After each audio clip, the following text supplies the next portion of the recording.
crash. Aaliyah's pilot, Luis Morales, had been on the wrong side of the law when he got arrested for possession of cocaine and got probation after a traffic stop on July 7th revealed traces of in his car. The autopsy further revealed traces of and alcohol. Shockingly, this pilot was not certified to fly the ill-fated plane.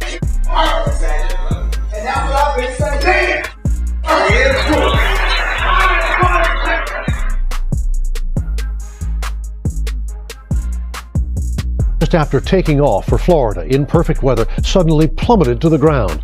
Along with 8 passengers, Aaliyah, a young Brooklyn native and a talented singer and actress. Shockingly, this pilot was not certified to fly the ill-fated plane. Barry, when Aaliyah died for a wrongful death, he got paid $90 million. It's just scary because that could have been any one of us. And she was an angel, and I know that now she's with God. And she just was cut down in the prime of her life. And it's so unfair. And it wasn't time. You know what I'm saying? It wasn't, I believe it wasn't her time to go because from what I know, it ain't supposed to go down like that. Some are wondering if Beyonce is faking her baby bump after the singer appeared on an Australian TV. When Aaliyah dies, I was with Barry.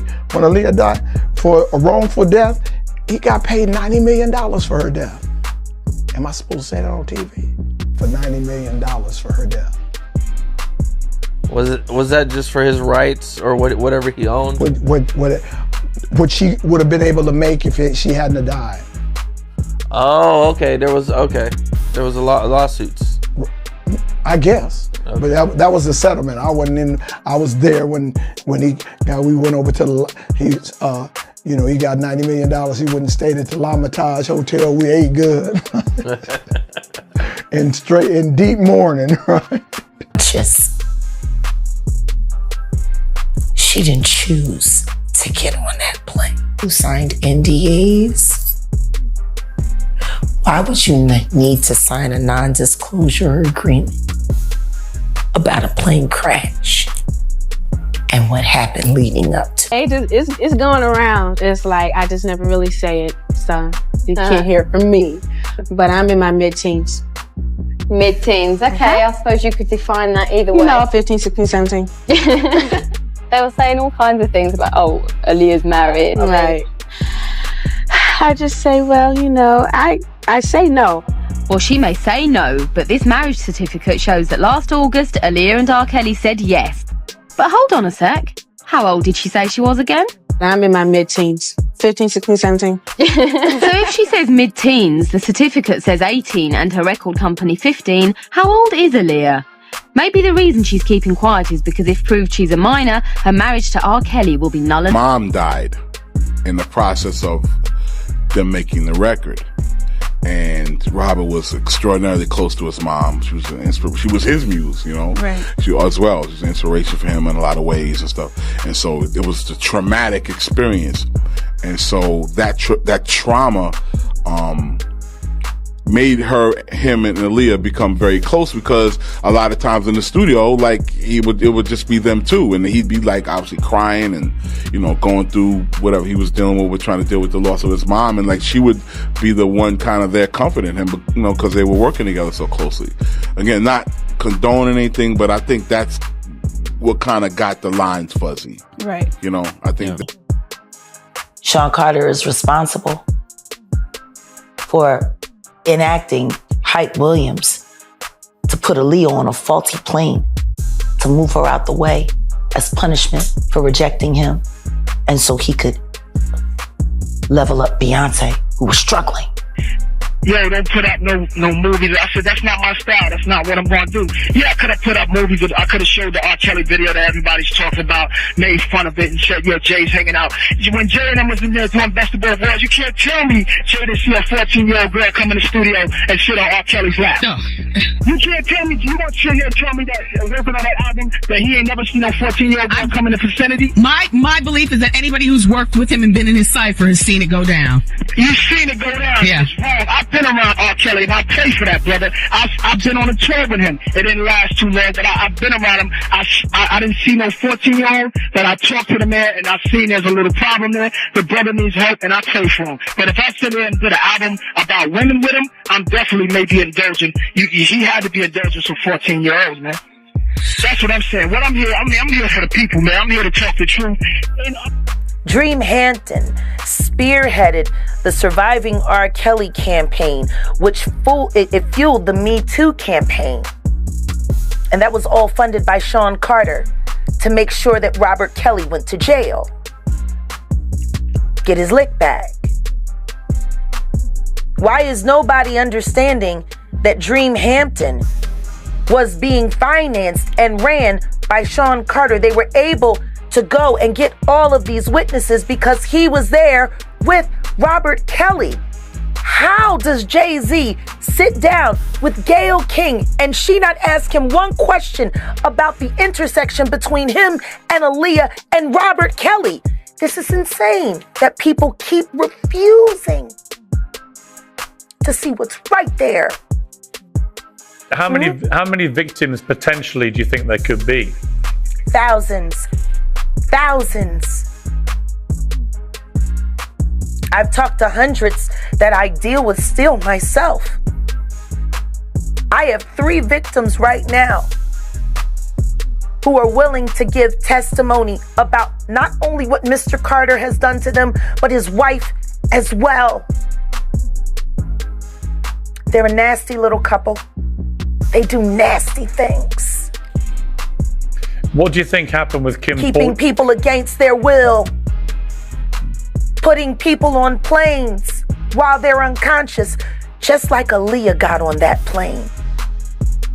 Unconscious. There's a lot of things that people don't want to talk about just now, Sean. You must respond. You have no choice. Harvey Weinstein, Jeffrey Epstein, Robert Kelly, Sean Combs have one person in common, professionally and privately. Sean Carter. This has been a fist of tyranny that has been punching through our culture and our society for decades. It must stop. It was a picture-perfect day when the small plane lifted off the runway in the Bahamas. Clear skies, calm, nothing to suggest that within seconds, everything would go catastrophically wrong. Witnesses would later recall how the aircraft struggled almost immediately, as if something wasn't right from the start, before it lost control and plunged to the ground in a devastating crash that killed all 9 people on board. Among them was Aaliyah, a 22-year-old star who wasn't just famous. She was on the brink of something even bigger. At the time of her death, she had already conquered music charts, transitioned successfully into film, and was widely seen as the future of R&B and Hollywood combined. Her style, her voice, her quiet confidence, it all felt ahead of its time. So when news broke that she was gone, it didn't just feel tragic, it felt unreal. The official explanation came quickly: a tragic aviation accident. Mechanical strain, human error, unfortunate circumstances. Case closed, at least that's how it was presented. But almost as quickly as that explanation settled in, small details began to surface that made some people pause. Not wild theories, not yet, just documented concerns that didn't quite sit right. Reports later confirmed that the plane may have been significantly overloaded, carrying more weight than it was designed to handle. Then there was the pilot, whose background raised serious questions. It was revealed that he was not properly certified to operate that specific aircraft, and toxicology reports indicated the presence of substances in his system. These weren't rumors. They were findings that became part of the official record. And when you line those facts up side by side, a new question quietly starts to form beneath the surface. If these issues were known or detectable, was this truly unavoidable, or was it preventable? That's where the story begins to shift, not into certainty, but into possibility. Over the years, stories have circulated suggesting that Aaliyah may have been uneasy about boarding that flight in the first place. Some accounts claim she expressed hesitation, a reluctance to get on the plane before takeoff. Others have pointed to claims, never fully verified, that an alternative travel option may have been available, including a private jet offered by Lenny Kravitz. These details exist in that gray area between documented fact and persistent rumor, the kind that can't be fully proven but also refuses to disappear. And that's what makes them powerful. They don't confirm anything outright, but they invite you to wonder what might have happened if different choices had been made. Then, years later, another layer entered the conversation, one that didn't just raise questions about the crash, but about the people and power structures surrounding it. The name Cathy White began resurfacing in online discussions and speculative circles. She was a relatively private figure, reportedly connected to influential names in the industry, and her sudden death at just 29 years old was officially ruled a brain aneurysm. But much like with Aaliyah, not everyone accepted that explanation without hesitation. What reignited interest wasn't just her passing, it was the claim that she had kept a personal diary. According to recent reports circulating online, this diary allegedly contains detailed accounts of her experiences, conversations, and observations within elite circles. It's important to stress, these claims remain unverified. But that hasn't stopped them from spreading, especially as people search for patterns and hidden narratives in stories that never felt fully resolved. And once those names and timelines begin to overlap, the narrative becomes more complex. Jay-Z, R. Kelly, Dame Dash, figures who are all, in different ways, connected to Aaliyah during her career, start appearing in the same conversations. Not as confirmed participants in anything criminal, but as part of an interconnected web that fans and commentators have spent years trying to untangle. Relationships, collaborations, rivalries, personal dynamics, all unfolding within the same era, often overlapping in ways that invite speculation. The key here isn't proving causation, it's recognizing proximity. The entertainment industry, especially at that level, is smaller than it appears, and connections that seem coincidental can sometimes feel loaded with meaning, depending on how you look at them. Fueling that curiosity even further are resurfaced interviews and viral clips that periodically bring the conversation back into the spotlight. Old footage of Dame Dash speaking emotionally about Aaliyah, or interviews where artists reflect on her untimely death, often circulate online, sparking renewed debate. Moments featuring Mary J. Blige expressing grief, or commentators revisiting the circumstances of that day, tend to resonate not because they provide answers, but because they capture something raw, confusion, loss, and a lingering sense that something about the story still feels unfinished. Over time, public perception has shifted from simple acceptance of a tragic accident to a more layered curiosity, where facts, memories, and rumors all coexist in a space that refuses to fully settle. And that's where things stand now, not with clear conclusions, but with a story that continues to evolve every time a new detail, interview, or alleged piece of evidence surfaces. What began as a devastating accident has, over the years, transformed into something far more complex in the public imagination. Whether that complexity leads to truth or simply deeper speculation is still an open question, but one thing is certain. People are still searching for answers. As the story continues to circulate, this is the point where things take a sharp turn into far more controversial territory, the kind of claims that dominate comment sections, late-night forums, and viral threads.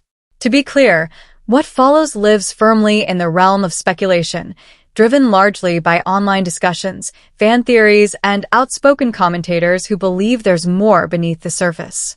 Some of the most extreme narratives suggest that Aaliyah's death wasn't just a tragic accident, but something more deliberate, an idea that has never been proven and remains widely disputed.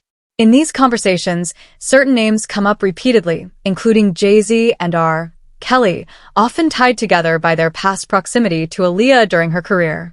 Some commentators have gone as far as suggesting motives rooted in industry rivalry, rejected advances, or power struggles, while others point to resurfaced interviews, like comments from Dame Dash, to fuel their interpretations.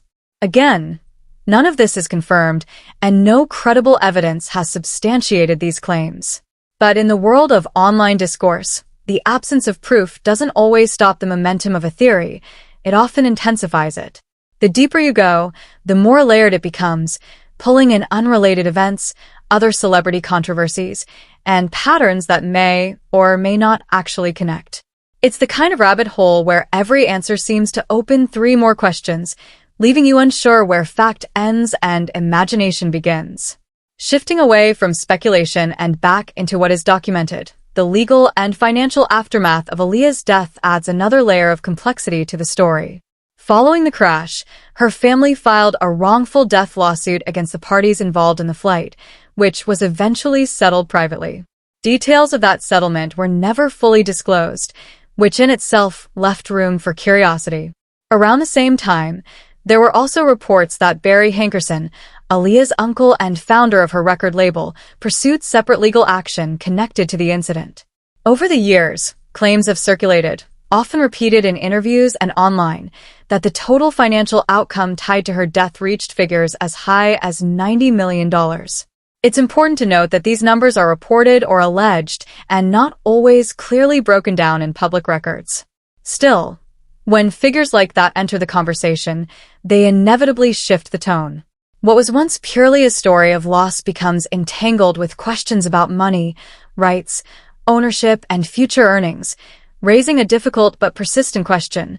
In the wake of such a tragedy, who ultimately benefited, financially or otherwise?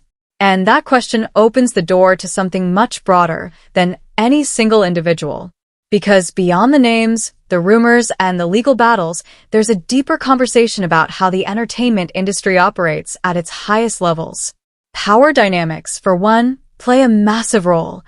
Young artists entering a system where contracts, image control, and career direction are often dictated by executives and stakeholders with far more leverage. Then there's the culture of silence that many insiders have alluded to over the years, where non-disclosure agreements and unspoken rules can limit what people are willing, or even allowed, to say publicly. In that kind of environment, stories can remain buried, truths can become fragmented, and speculation can thrive in the absence of clarity.